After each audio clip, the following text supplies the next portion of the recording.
Alors, les cuisiniers utilisent de la matière, c'est-à-dire de l'eau, de la viande, etc. Cette matière est faite de molécules. Alors, il ne faut pas quand même oublier que la matière essentielle des aliments, c'est de l'eau. Et pour une raison simple, c'est que nous, on est fait d'eau.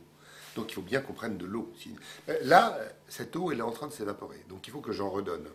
Donc, les spéléologues perdus dans un gouffre et qui n'ont plus rien à manger, il faut qu'ils boivent. Ça, c'est d'abord essentiel. Ensuite, on est fait d'eau, mais ensuite, on est fait de protéines. Donc, les protéines sont les deuxièmes molécules importantes dans notre organisme.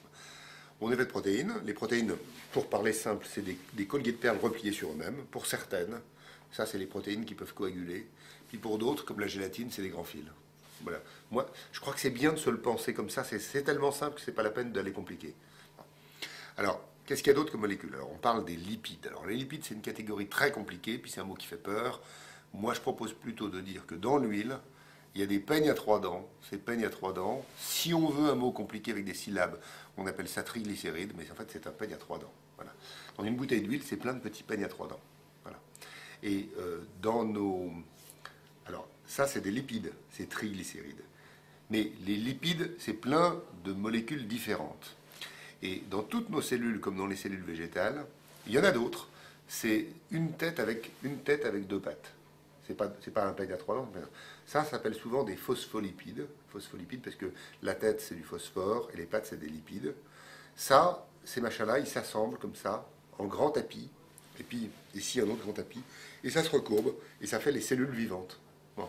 Ces molécules, ce qui est intéressant, c'est que les dents, elles ne vont pas se dissoudre dans l'eau. Mais la tête, elle peut les dissoudre dans l'eau. Donc si je mets une molécule comme ça dans l'eau, elle n'est pas très contente. Donc elle va aller soit à la surface en mettant les pattes dans l'air, soit elle se met ensemble, comme ça les pattes qui n'aimaient pas l'eau, elles se trouvent ensemble, elles ne sont pas dans l'eau.